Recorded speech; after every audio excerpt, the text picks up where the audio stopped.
So I'm going to talk about something that is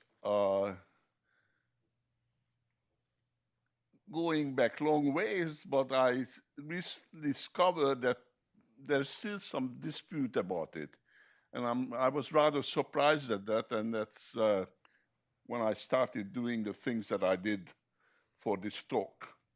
So I shall use the idea of tomographic data collection in general. Cryo-EM is just an example.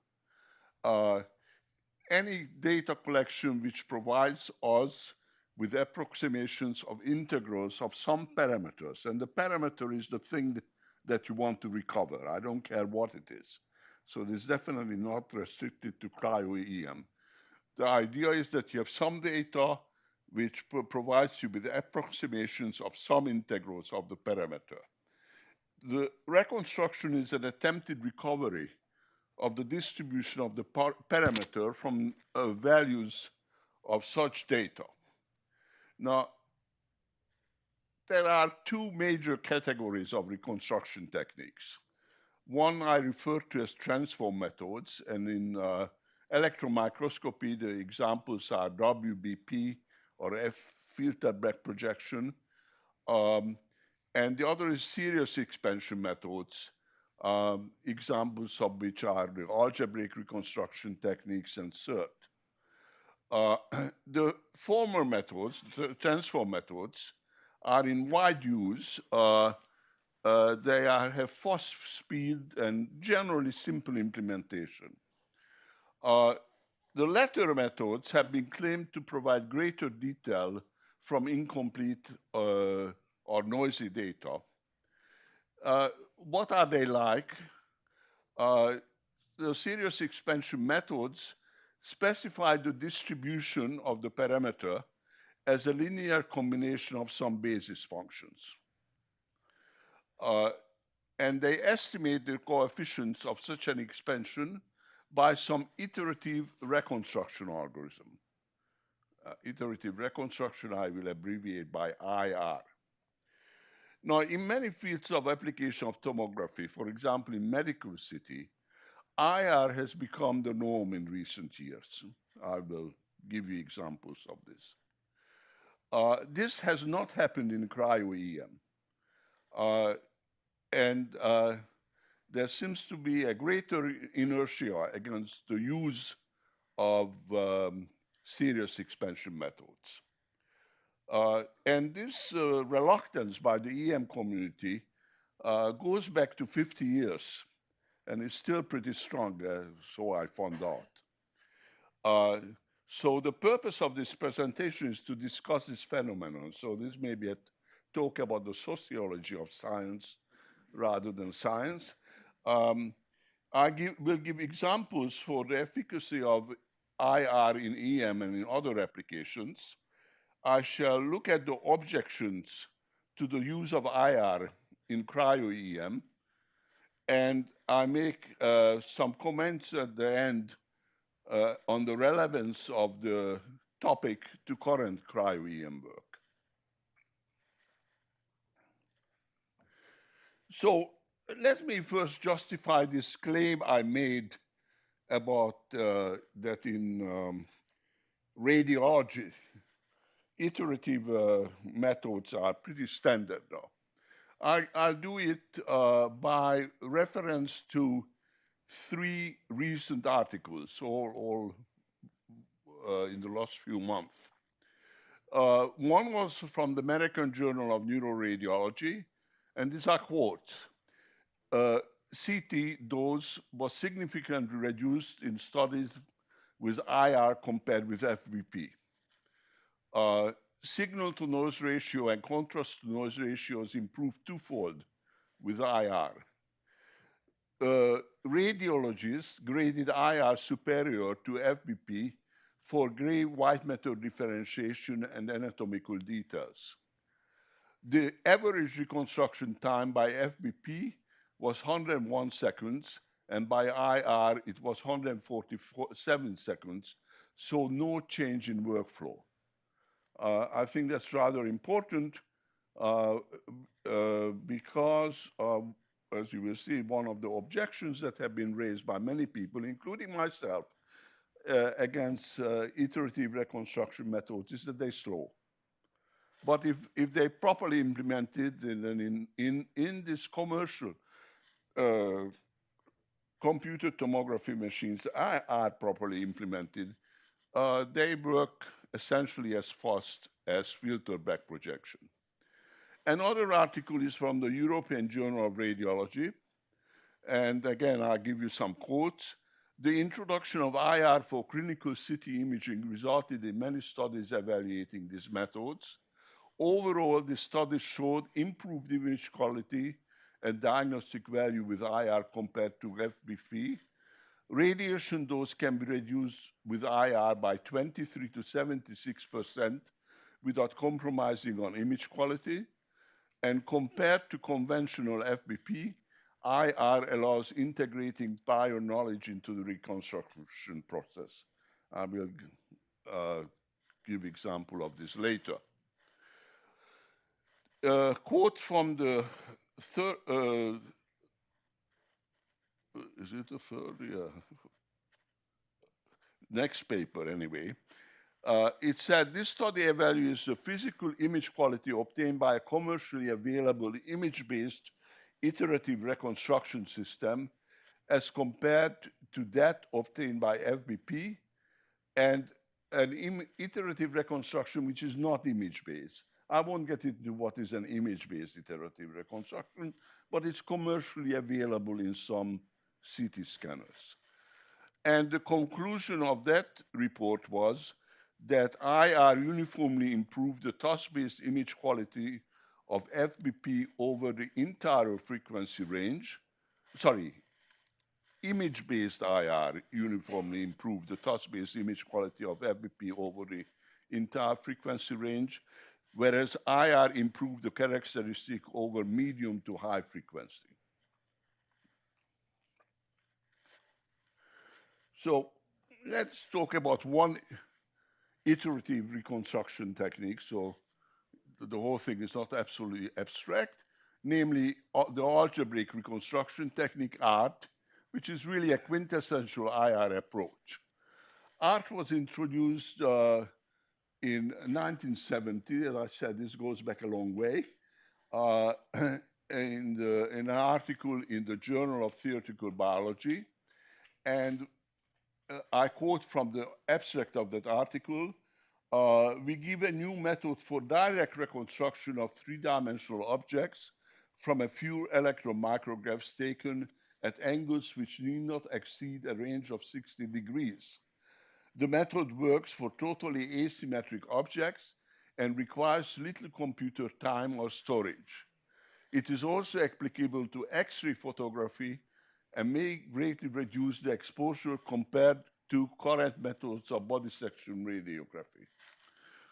What the phrase X-ray photography in that abstract is what is now called X-ray CT. This article was before the first X-ray CT scanner came out, so that was not a phrase that people used. In fact, the first commercial CT scanner was displayed at the 1972 Chicago meeting of the Radiological Society of North America. It used ART for the reconstruction from its tomographic X-ray data.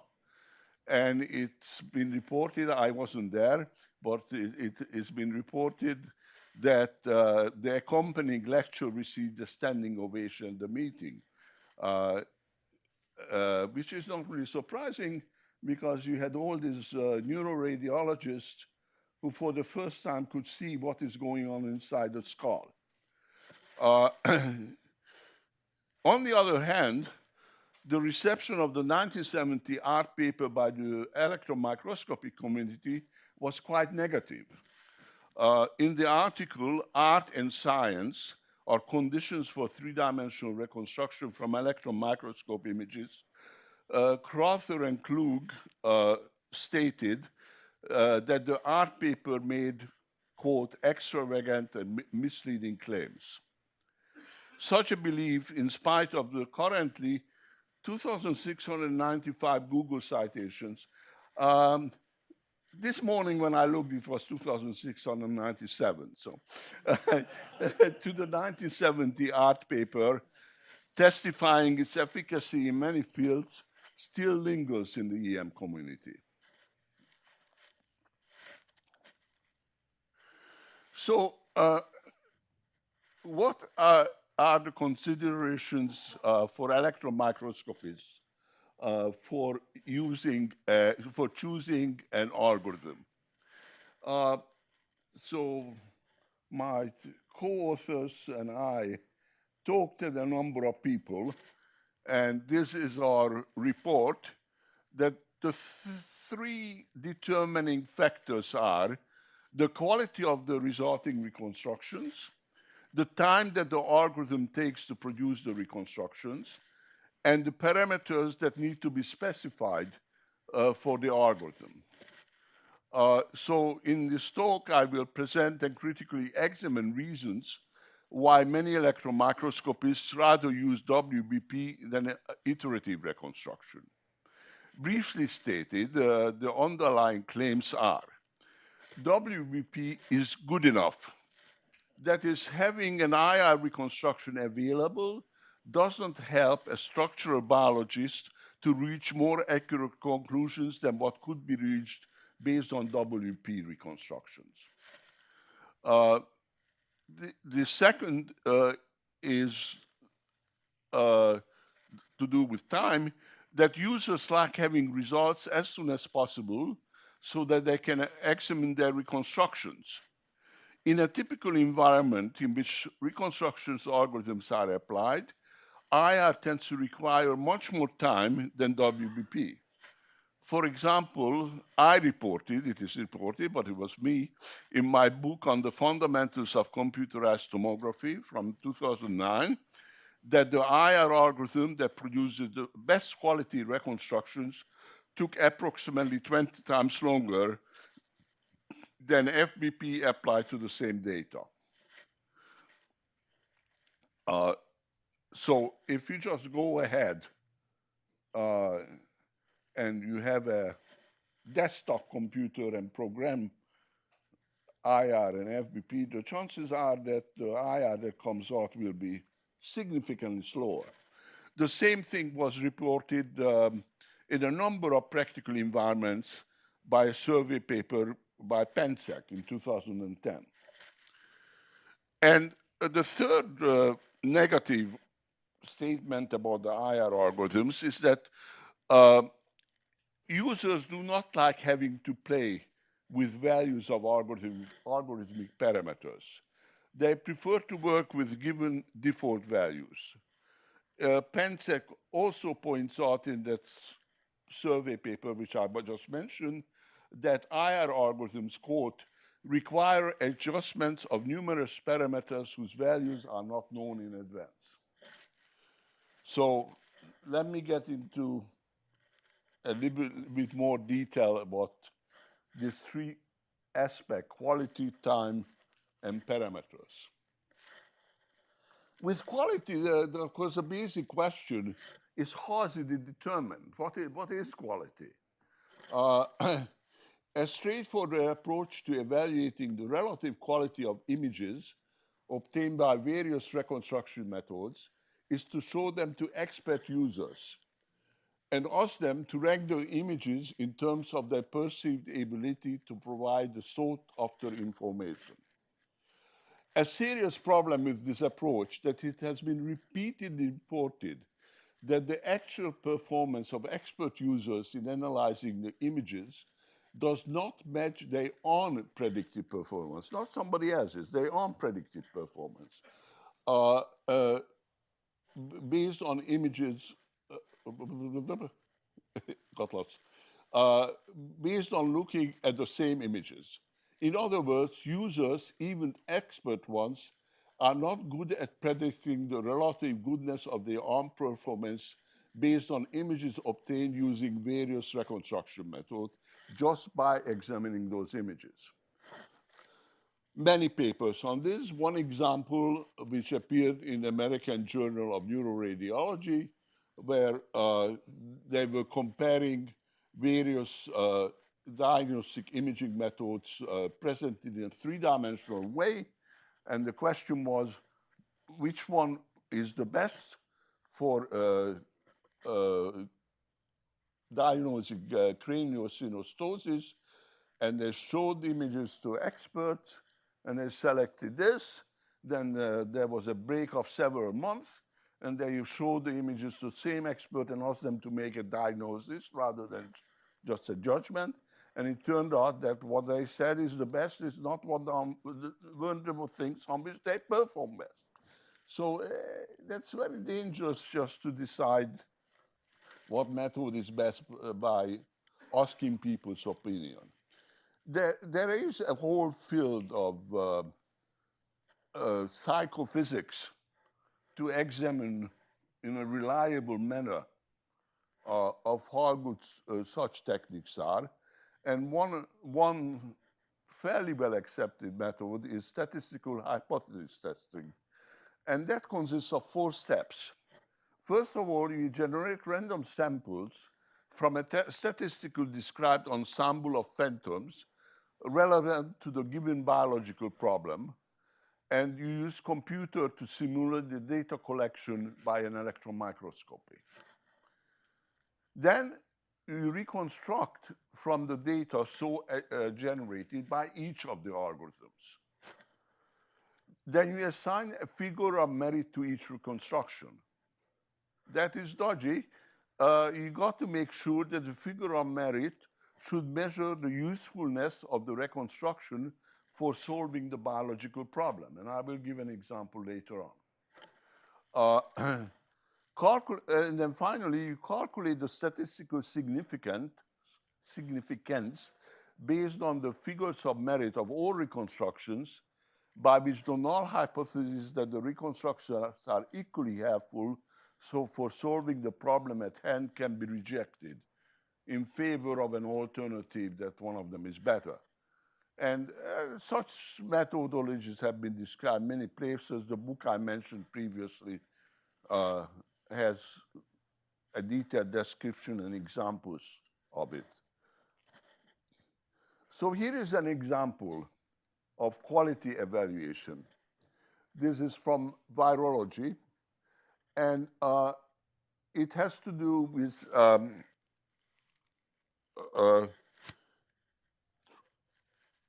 trying to design vaccines. There are spikes on the surface of influenza viruses, and the location of these spikes, there are 2 kinds of spikes, HA and NA, and the location of them is useful for designing the vaccine. In a book chapter on the book is Computational Methods for Three-Dimensional Microscopy Reconstruction. There is a discussion of this in some detail, and these 2 images at the bottom come from that chapter. The central slices of 3D reconstructions, art on the left and weighted back projection on the right from the same data. And based on these images, my colleagues who are virologists said, oh yes, I can see in art much better. I can distinguish in the art reconstruction much better between the HA and the NA. But of course, that has the same problem that I've been objecting to, is using experts to decide which algorithm better. But one can go further. Younes Bankarum, who was one of the authors of that book chapter, finished his doctoral dissertation in 2016, and in it he replaced classification based on human observers by a fully computerized classification. So now you have electron microscopy data, and the whole process is computerized. And out of the computerized process comes classified spikes. That here, this is an image from Ben Carum's dissertation, and the things which are colored red are supposed to be HA, and the things which are colored yellow supposed to be NAs. So there's a totally automatic way of classifying the spikes. May not work, but it's automatic. So the question is, do they work? And furthermore, for my talk, more importantly, the question is, can you classify spikes better based on iterative reconstructions than on, say, WBP? So the Ben Carum went through that whole process of statistical hypothesis testing. He generated 30 test phantom of viruses with randomly arranged HA and NA conformations for each, simulated electron tomography data, reconstructed by both ART and WBP, applied his classification algorithm to get classifications. Now, how good is a classification? People who are in the business of classification have a number of measures. One of them is called classification purity.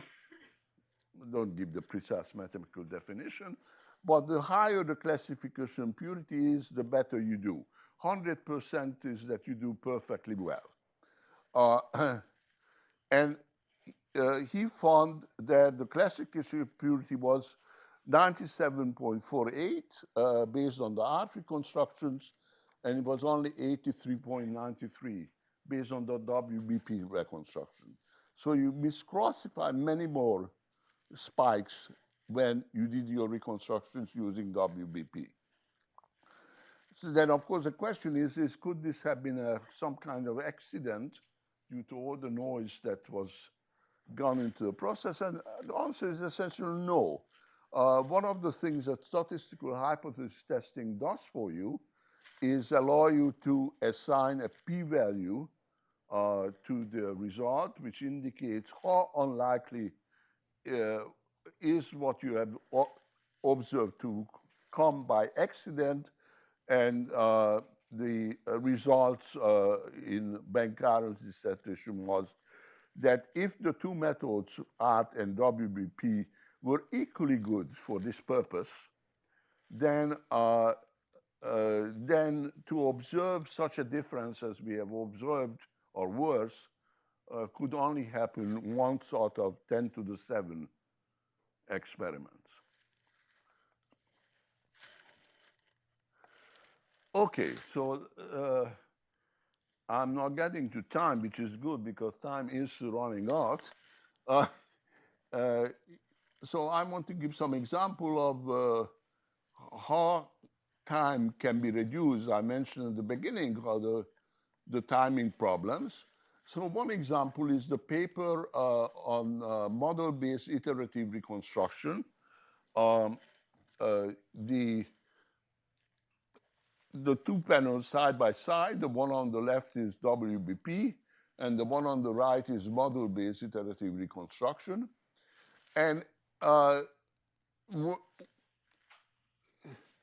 when people started using model-based iterative reconstructions, they found that it took over orders of magnitude more computation than WBP.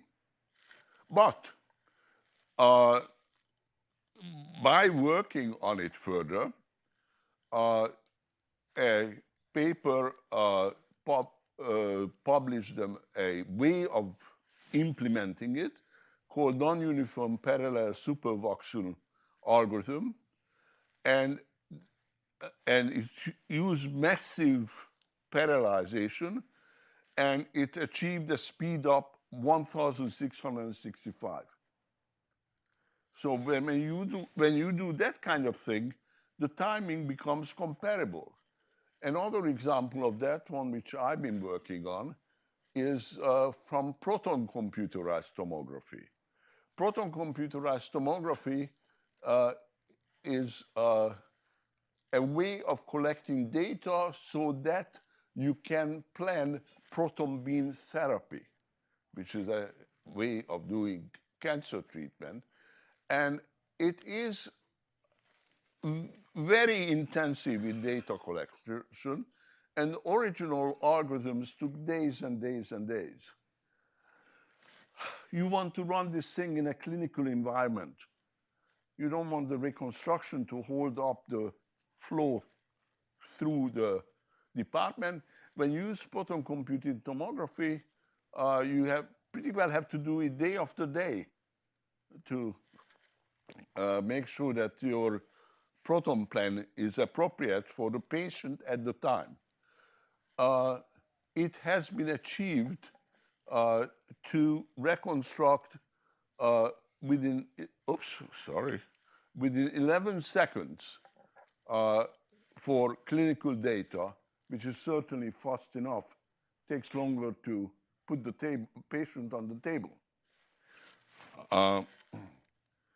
That was also achieved by parallelization. Okay, let me say a few things about parameters. There are two different situations which occur. There are parameters where we have a long history and good mathematical knowledge. That's my first example there.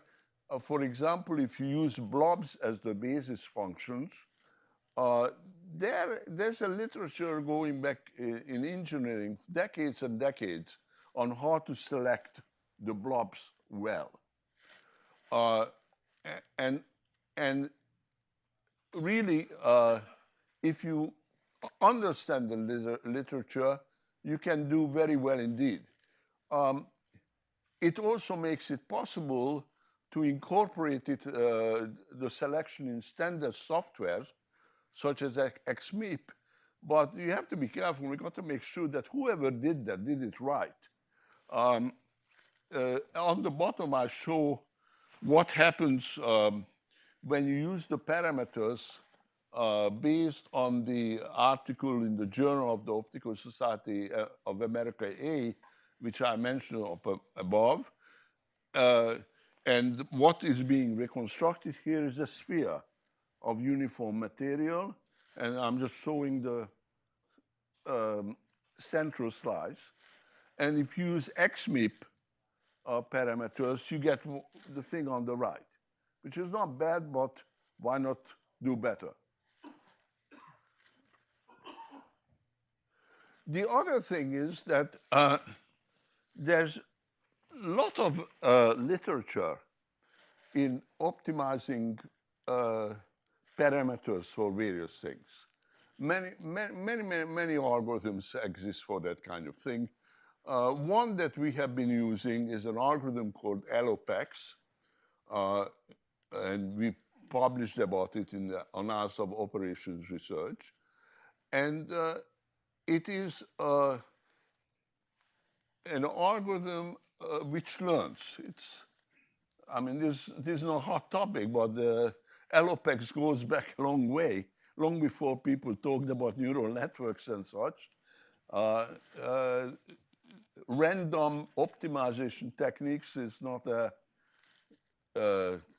discovery of the last few years.